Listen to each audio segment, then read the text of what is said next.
Open the bag. Sergeant Michael Turner said it loud enough for the nearest shoppers to stop moving. Vanessa Reed stood beneath the warm lights of the luxury Atlanta boutique, one hand resting on the strap of her purse while polished glass and brass fixtures reflected the cold blue flash of patrol lights outside. No. Turner stared at the black woman in front of him as if the refusal had confirmed something he had already decided. Officer Ethan Brooks stood several feet behind him, his body camera glowing red against his dark uniform.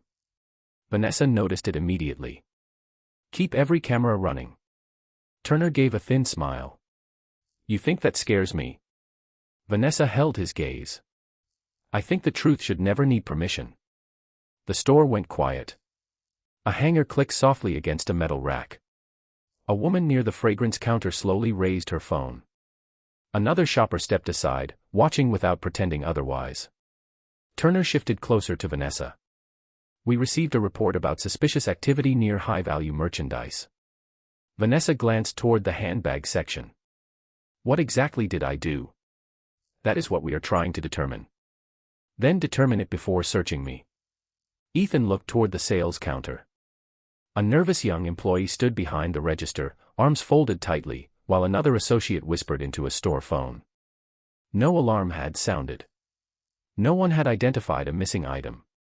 Nothing about the room suggested a theft had actually occurred. Yet Turner kept his attention fixed on Vanessa. She wore a simple dark coat over a cream blouse, modest jewelry, and practical shoes. Nothing about her announced money, authority, or ownership. That was intentional.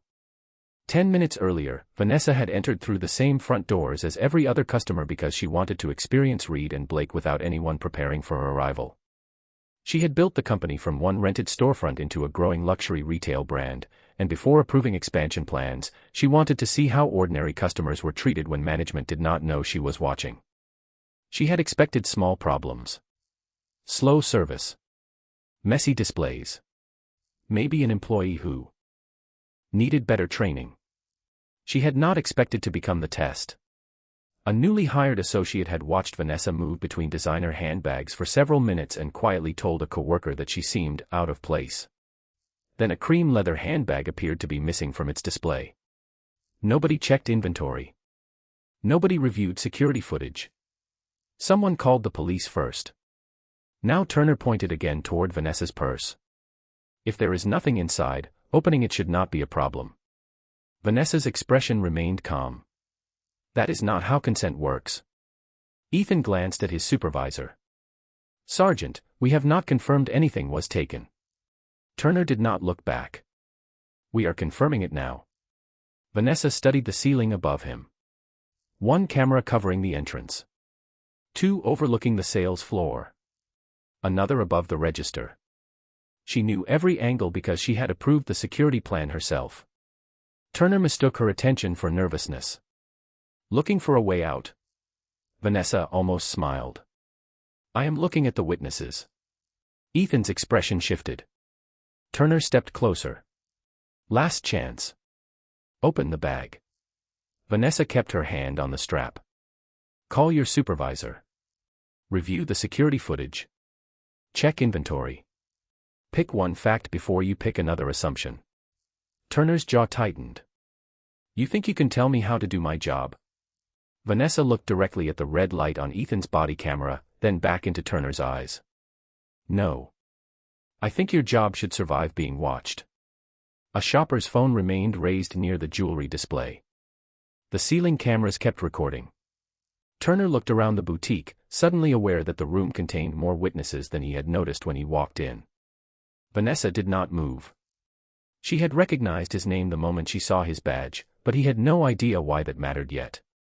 Michael Turner did not answer immediately. His eyes moved from Vanessa Reed to the body camera on Ethan Brooks, then toward the ceiling cameras she had just identified. For the first time, he seemed aware that the boutique was not simply a room he controlled. It was a room that remembered. Who called us? Vanessa asked. The young associate behind the register raised one hand slowly. Turner turned toward her. Tell me exactly what you saw. The employee swallowed. She was near the designer bags for a while, and then one of the cream handbags was not where it was supposed to be. Vanessa looked at her. Did you see me take anything? No. Did you check inventory? Not yet. Did you review the cameras? The associate lowered her eyes. No. Ethan looked toward Turner. Sergeant, we can check the store system before going any further. Turner kept his attention on Vanessa. We still need to understand why she was acting suspiciously. Vanessa's expression cooled. Define suspiciously. Turner folded his arms. You were lingering near expensive merchandise, watching staff, and refusing a simple request. I was shopping. I was observing service. And I refused a search. Ethan glanced toward the nearest security monitor behind the counter. There is no theft alarm. Turner gave him a sharp look. That does not mean nothing happened. Vanessa heard the shift immediately.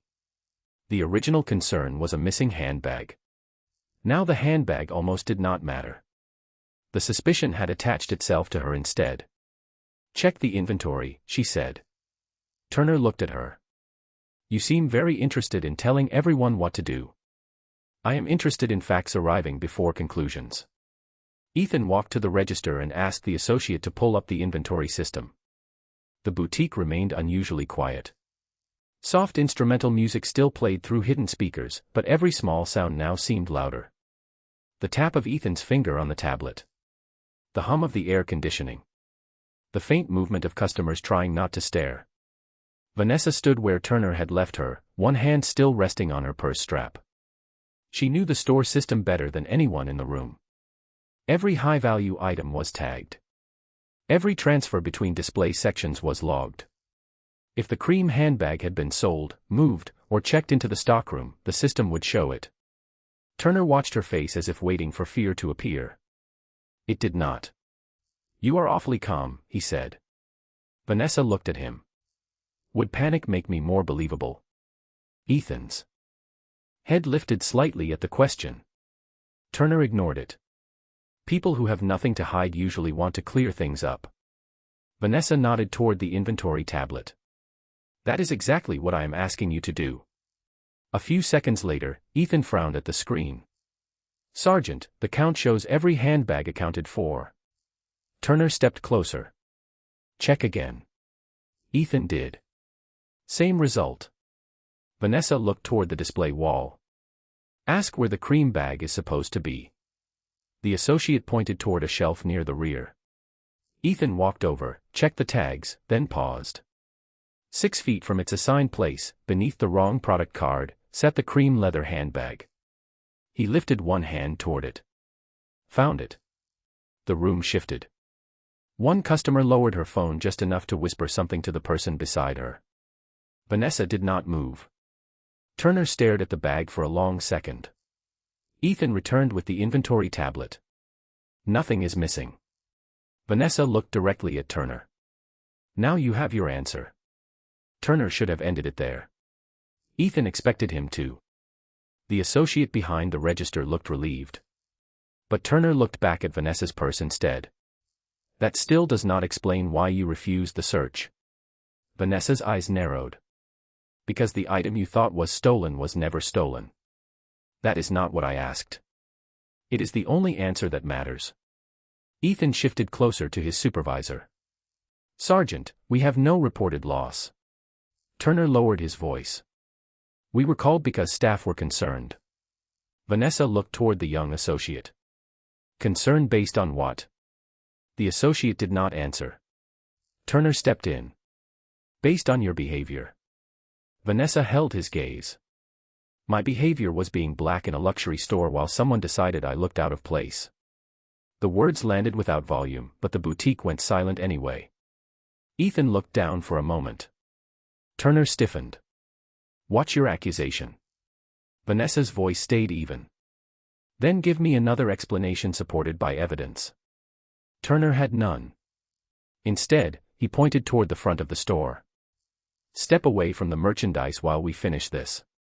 Vanessa stared at him for one beat longer. The handbag had been found. The inventory was complete. The cameras were recording. Yet the conclusion had somehow survived. She picked up her purse slowly. Officer Brooks, she said, please note the exact time. Ethan looked at his body camera. Why? Vanessa glanced once at Turner's badge, the name she had recognized from another file, then back at his face. Because this is the moment the facts stopped mattering to him. For 1 second, nobody moved. Ethan Brooks looked at the timestamp on his body camera, then back at Vanessa Reed. 3:27, he said quietly. Michael Turner turned toward him. You do not need to announce every detail. Ethan kept his voice even. She asked me to note the time. Vanessa picked up her purse and stepped toward the front of the boutique exactly as Turner had instructed. She did not rush. She did not argue. She walked past the cream handbag that had started everything, past the polished display tables, past customers who now understood that no merchandise had ever been missing. Turner followed several feet behind her. The distance between them was small, but the meaning of the scene had changed. At the beginning, he had been investigating a possible theft. Now there was no theft. What remained was his decision to keep treating Vanessa as though suspicion itself required proof from her. Near the center aisle, one customer lowered her phone and said softly, "They found the bag." Turner heard her. His jaw tightened. Vanessa stopped near the staircase leading to the second-floor offices. "Am I free to leave?" Turner paused. "We are still clarifying the circumstances." "Which circumstances?" Why the employee was concerned. Vanessa looked toward the register. The young associate stood rigid behind the counter. "You already know why she was concerned." Turner folded his arms. "You are making assumptions now." Vanessa almost smiled at the irony. "Then ask her." Ethan looked toward the associate. "Ma'am, what specifically made you suspicious before the handbag was noticed?" The employee hesitated. She was watching the staff. Vanessa answered calmly. "I was watching customer service." The associate looked confused. Turner stepped in. "And why were you doing that?" Vanessa turned back to him. "Because I had a reason." "What reason?" "One you decided I did not deserve to explain on my own terms." Ethan watched her closely. There was something unusual in the way she knew the store. She had identified camera locations without searching for them. She knew the inventory system would settle the handbag question. She had spoken about customer service like someone evaluating it, not merely receiving it. Turner seemed to notice the same thing. "Do you work here?" he asked. Vanessa held his gaze.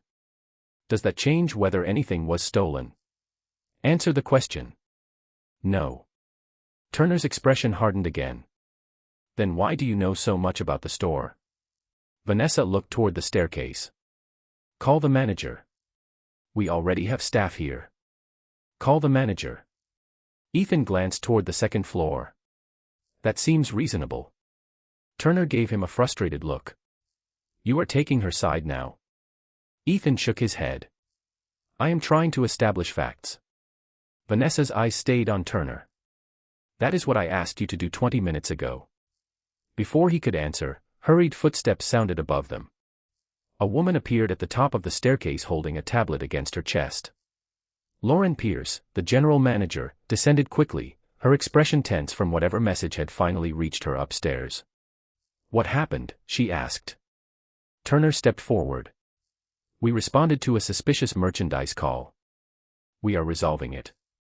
Lauren's eyes moved past him and landed on Vanessa. She stopped halfway down the stairs. Her face changed instantly. "Ms. Reed." Ethan looked from Lauren to Vanessa. Turner turned slowly.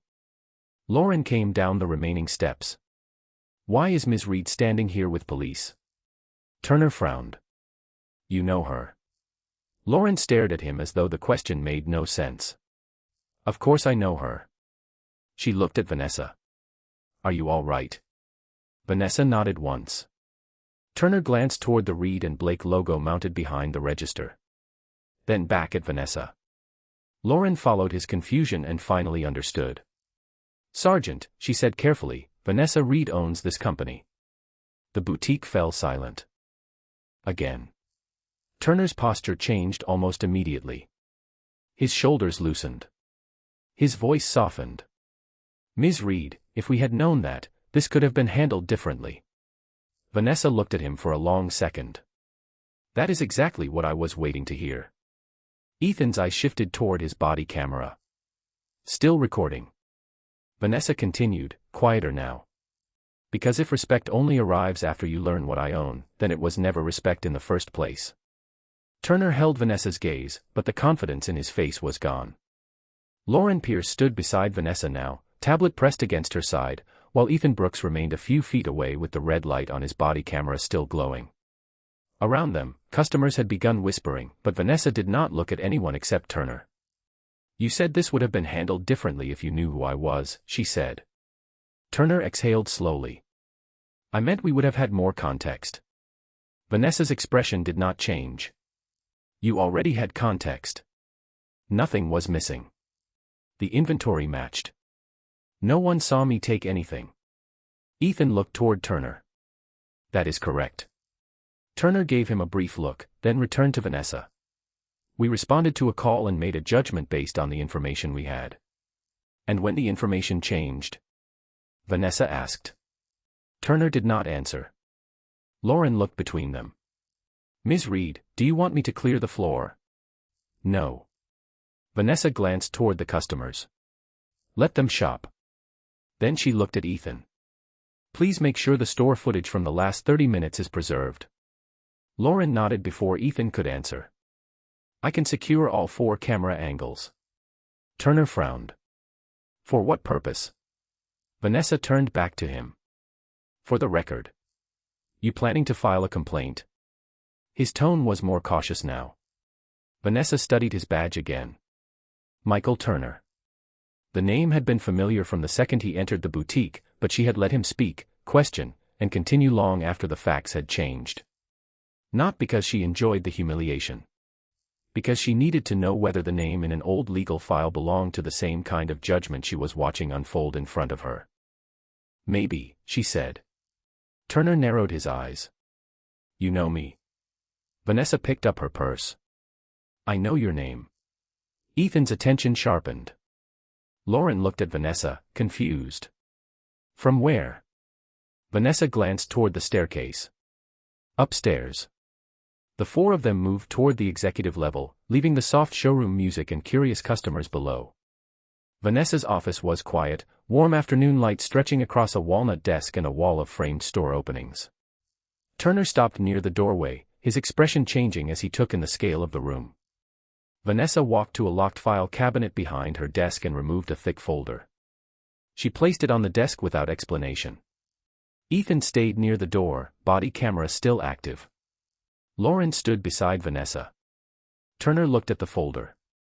On the cover was a law firm's name, a case number, and one figure printed in bold. $680,000. His eyes moved over the page.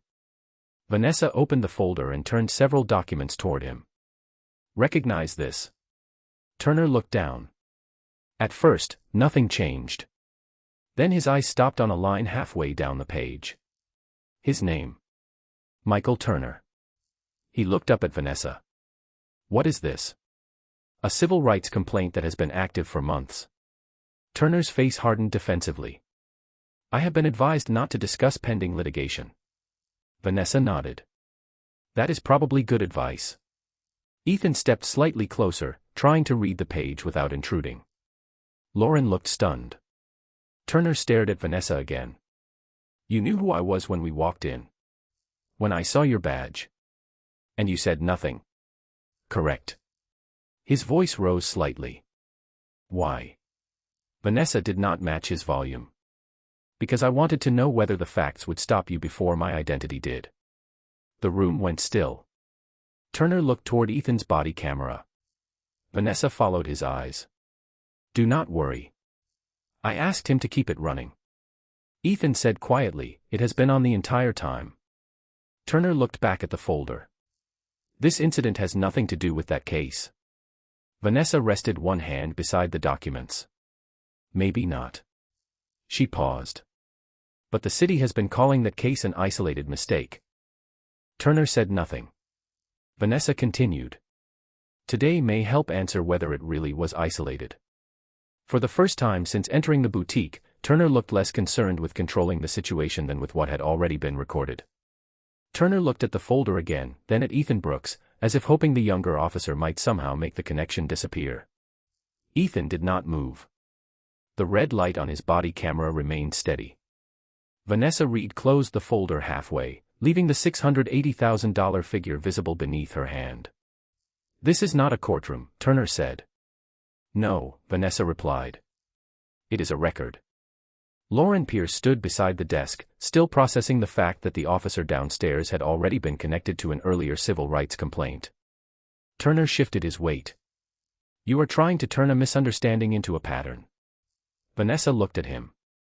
"Then the pattern should fail when we compare the facts."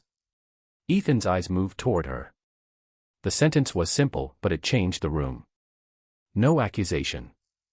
No speech. Just a test. Vanessa opened the folder again.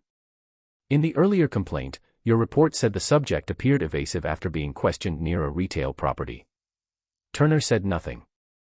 "Today you described me as suspicious after the store employee admitted she never saw me take anything." Turner crossed his arms. "Different incident." "Yes." "Different circumstances." "Yes." "Then stop acting like they are the same." Vanessa nodded once. "I am not saying they are the same. I am saying your explanation in both starts after the evidence begins falling apart." Turner looked toward Ethan. "Officer Brooks, you should be careful about standing here for this." Ethan answered evenly. "My camera is documenting the conversation." Turner's face tightened. "That is not what I meant." "I know." Lauren looked toward the glass wall separating the office from the upper corridor. "Should I call Ms. Monroe?" Vanessa nodded. "Please." Turner glanced at her. "Who is that?" "My attorney." The words landed quietly. He looked back at the folder. "You really had her ready for this?" Vanessa's expression cooled. "She was already handling the case with your name in it." Turner exhaled through his nose and looked away. Downstairs, the store continued operating. The soft music had returned to normal volume. Customers moved through the displays again, but the scene upstairs felt suspended. Lauren stepped into the corridor to make the call. Ethan stayed near the door. Vanessa remained behind the desk. "Why did you not identify yourself as the owner immediately?" Ethan asked. Turner looked at him sharply, but Vanessa answered before he could interrupt. "Because I wanted to know whether the facts were enough." Ethan nodded slowly. "And if they were? Then none of this would matter." She touched the folder lightly. "The problem started when they were not." Turner shifted his attention back to her. "You think I treated you differently because you are black?" Vanessa held his gaze. "I think the employee decided I looked out of place before anything was missing. I think you continued after the item was found. I think your tone changed when you learned I owned the store." She paused. "The recordings can show behavior. People can decide what it means." Turner looked toward the body camera again. "You planned this conversation for the camera?" Vanessa shook her head. "You keep confusing preparation with conspiracy." Ethan almost smiled, but stopped himself. Vanessa continued. "I plan to protect the record because records are harder to intimidate." Turner looked away. A few seconds later, Lauren returned. "Natalie Morgan is on her way." Vanessa nodded. Turner looked toward the door. "I should contact my supervisor." Vanessa's eyes narrowed slightly. "You should." Ethan glanced at him. "You did not want one downstairs." Turner did not answer. The silence that followed was longer than the others. Then Ethan's radio gave a soft burst of static. Turner reached for his phone. His movements were slower now, more deliberate. Vanessa watched him, not with satisfaction, but with the same careful attention she had shown from the beginning. She had no interest in humiliating him. Humiliation had already done enough damage that afternoon. What she wanted was something harder to escape: sequence, evidence, and accountability. Lauren placed a printed inventory report beside the legal folder. 0 missing items. The cream handbag had been misplaced 6 feet from its assigned shelf. Ethan looked down at the page, then at Turner. Sergeant, this is probably going to need review.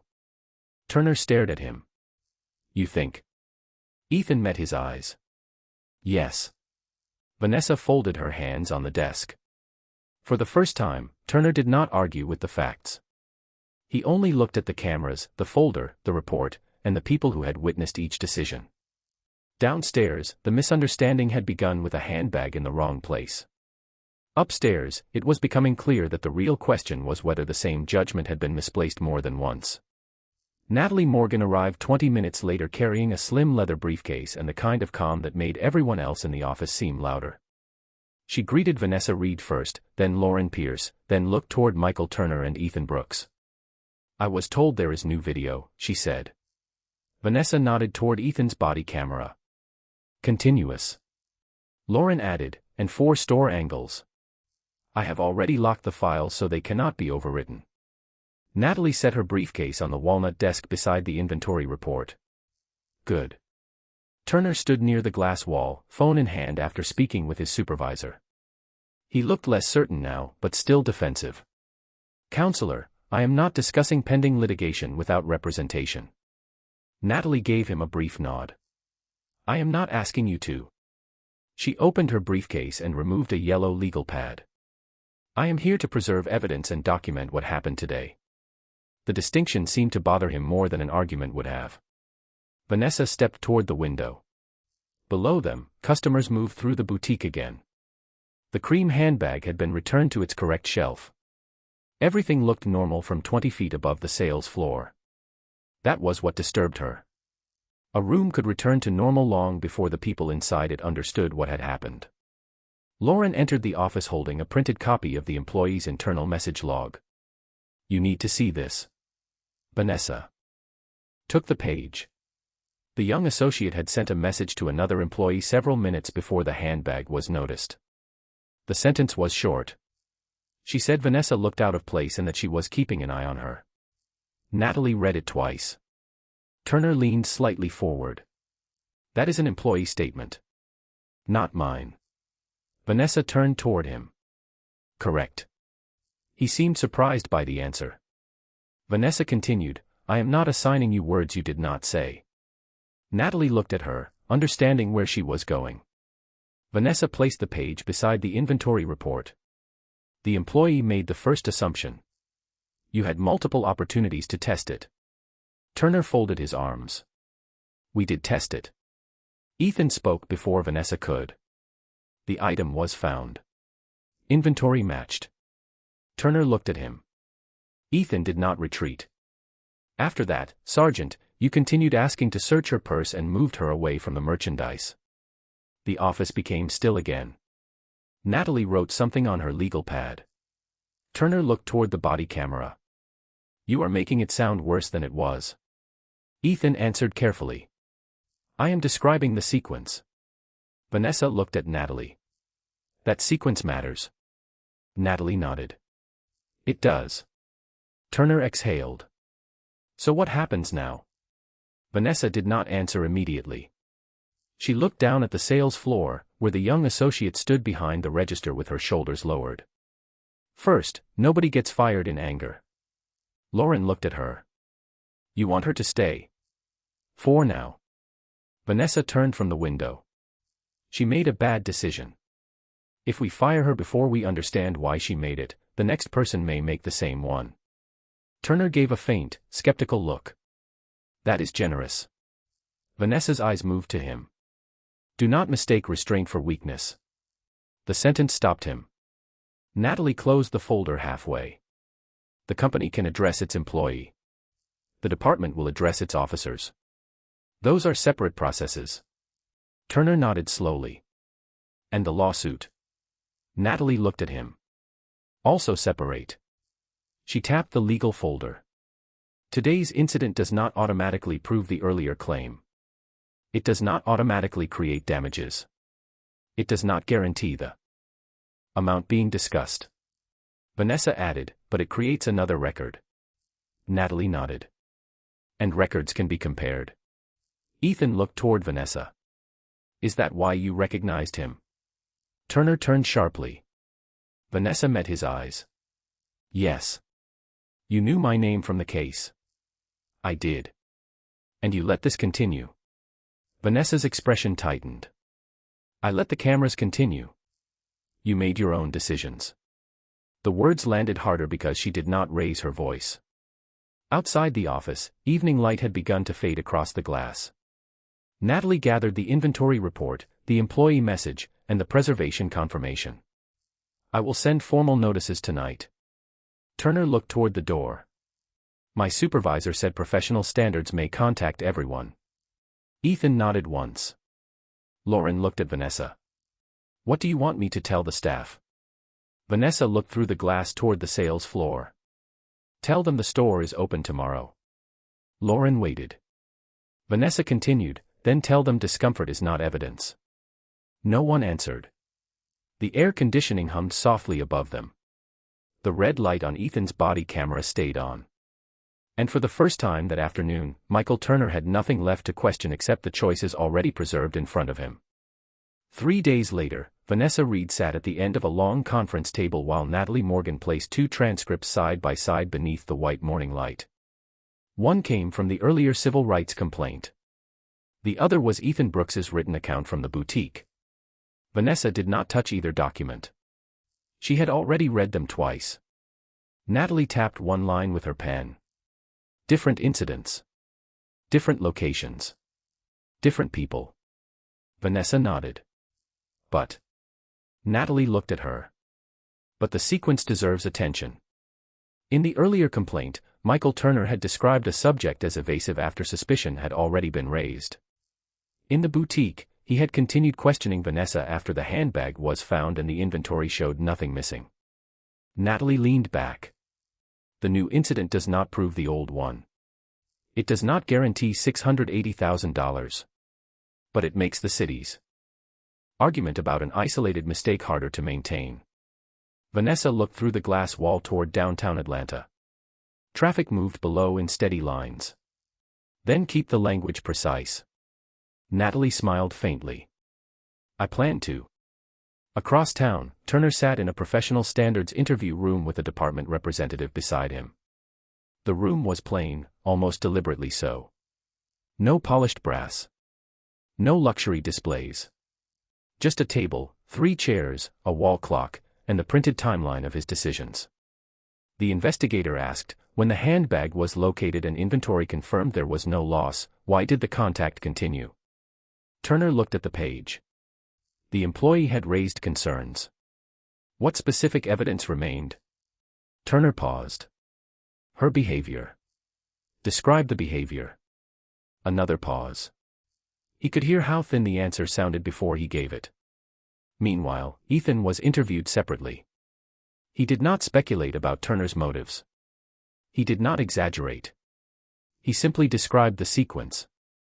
The call. The missing handbag. The inventory check. The recovered item. Vanessa's refusal to consent to a search. Turner's decision to continue. Did Ms. Reed become disruptive? The investigator asked. Ethan shook his head. No. Did she attempt to leave? No. Did she threaten anyone? No. Did her demeanor change after the item was found? Ethan thought for a moment. She became more focused on documenting what was happening. At the boutique, Lauren Pierce met with the young associate who had made the original call. The employee's hands trembled around a paper cup. Am I fired? She asked. Vanessa sat across from her. Not today. The young woman looked surprised. I am sorry. Vanessa nodded. Tell me what you are sorry for. The employee swallowed. I decided you did not belong before I knew anything about you. Vanessa waited. The young woman continued. Then when the bag was not where I expected it to be, I treated that feeling like evidence. Vanessa's face softened, but not enough to erase the seriousness. That is the part you need to remember. The employee looked down. Why are you letting me stay? Vanessa answered quietly. Because accountability should change behavior, not just remove people. By Friday, Reed and Blake had scheduled mandatory customer profiling and escalation training for every store manager and associate. The policy draft began with one sentence. Vanessa insisted remain unchanged, discomfort is not evidence. The city attorney's office also requested a new settlement conference. Natalie read the email aloud in Vanessa's office. They want to reopen negotiations. Vanessa looked at the $680,000 folder on her desk. Because of the new incident. Because of the full record. Vanessa nodded. That mattered. She did not want a dramatic story in which one afternoon magically created a legal victory. She wanted something stronger. A record that survived scrutiny. A pattern that could be tested. A consequence built from facts. Near sunset, her phone rang. Natalie answered first, listened, then covered the receiver. Turner's representative is asking whether he can speak with you privately at some point. With counsel nearby. Vanessa looked toward the showroom below. The young associate was helping an older customer compare two handbags. No suspicion. No hovering. Just service. Vanessa turned back. Not yet. Natalie nodded. Vanessa looked at the city outside the window, washed gold by the setting sun. Let the truth finish speaking before anyone asks me for forgiveness. 2 weeks later, the settlement conference began without cameras, customers, or polished display cases. Vanessa Reed sat beside Natalie Morgan at one end of a long glass table overlooking downtown Atlanta. Across from them were attorneys representing the city, a department representative, and Michael Turner in plain professional clothing. The $680,000 demand sat inside a closed folder between them. No one mentioned it first. Natalie opened with the record instead. The original complaint. The newly preserved boutique footage. Ethan Brooks's body camera. The inventory report. The employee message written before the handbag was ever thought missing. Then the timeline showing that Turner's questioning had continued after the store confirmed there was no loss. The city attorney listened without interruption. We are prepared to discuss resolution, she finally said. Vanessa watched Turner. He had barely looked at her since entering the room. Natalie asked, financial and non-financial? Both. The negotiations lasted most of the morning. By noon, the city agreed in principle to resolve the civil matter for a total package of $680,000 covering damages, legal fees, and related costs, subject to final documentation. But Vanessa paid even closer attention when the conversation moved to policy. Supervisory review procedures would be strengthened. Body camera incidents involving disputed retail stops would receive additional review.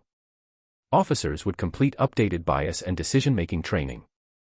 The department would clarify that an unverified feeling of suspicion could not substitute for specific facts. Turner remained quiet until the department representative confirmed that professional standards had sustained multiple policy concerns connected to the boutique encounter. He would be removed from supervisory street duties while completing additional administrative review and retraining. Vanessa did not smile. She did not look relieved. She simply wrote one sentence on her notepad and underlined it twice. Consequence without humiliation. After the conference ended, Natalie began gathering documents. Turner stayed seated. His representative approached Natalie first. He would still like to speak with Ms. Reed, if she is willing. Natalie looked at Vanessa. Your decision. Vanessa glanced through the glass wall toward the empty hallway. 5 minutes. Natalie remained nearby but stepped far enough away to give them privacy. Turner stood slowly. For several seconds, neither spoke. Then he said, I have spent the last 2 weeks watching the footage. Vanessa waited. More than once. And Turner looked down at his hands. I kept thinking I would see something that explained why I continued. Vanessa said nothing. I did not. The silence between them felt different from the silence in the boutique. There, he had used uncertainty to maintain control. Here, uncertainty belonged to him. When the handbag was found, he continued, I should have stopped. Vanessa's eyes stayed on him. Yes. When the inventory matched, I should have stopped. Yes. He swallowed. And when I learned you owned the store, my tone changed. Vanessa nodded once. Turner looked at her. I heard it on the recording.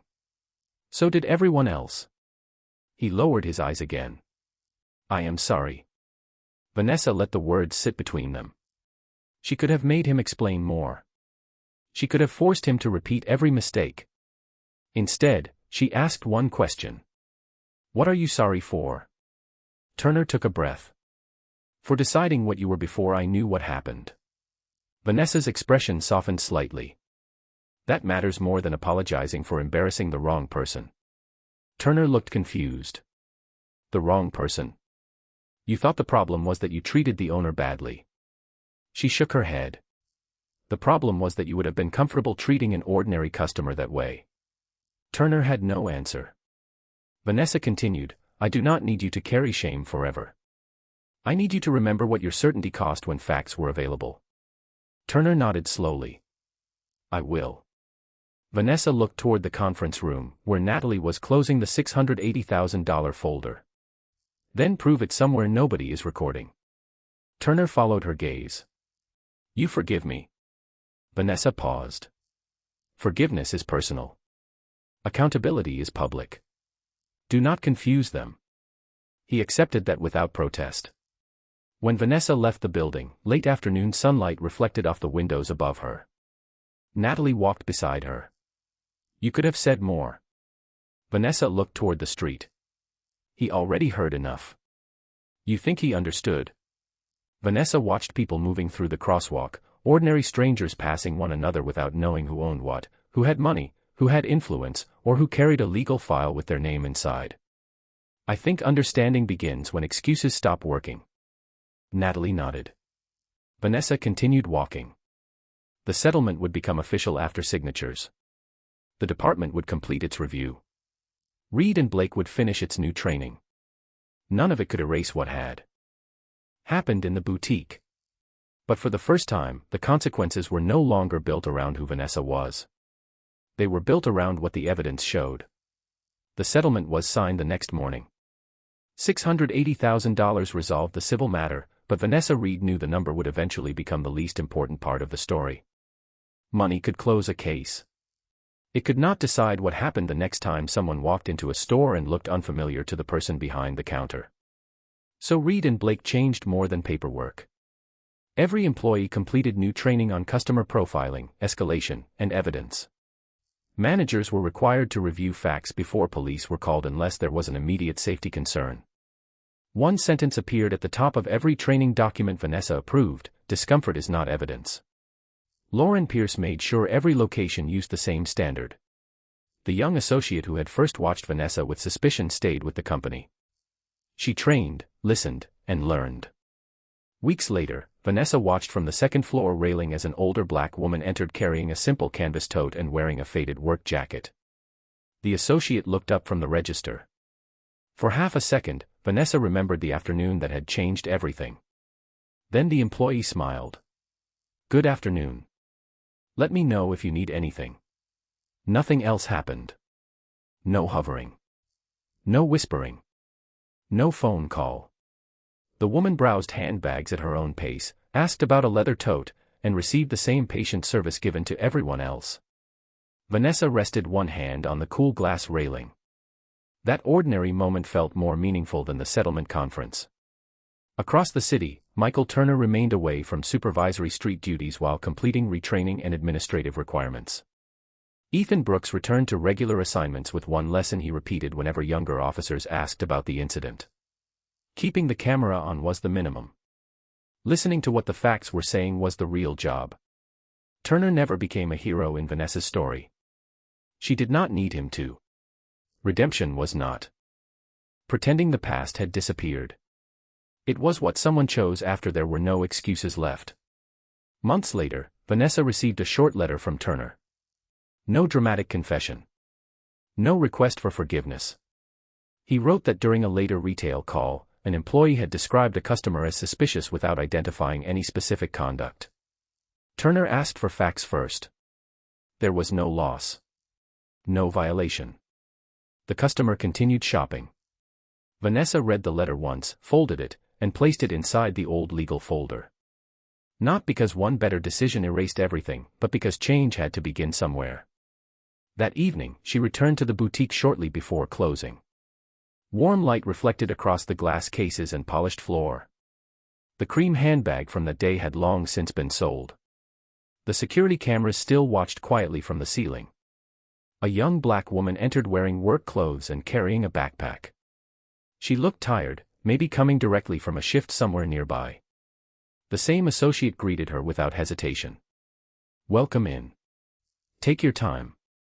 The young woman smiled and moved toward the displays. Vanessa stood upstairs where no customer could see her.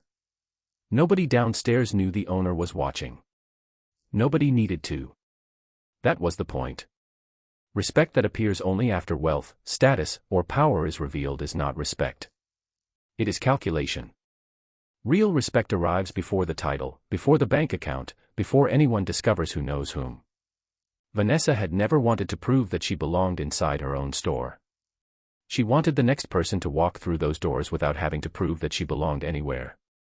The lawsuit had created consequences. The cameras had preserved the truth. But the quietest victory happened later, in an ordinary store on an ordinary evening, when a black customer entered and nothing unfair happened at all. Vanessa looked down at the sales floor, breathed slowly, and walked away from the railing. And one question remained: if nobody had ever discovered that Vanessa owned the store, would Michael Turner have given her the same respect once the facts proved she had done nothing wrong?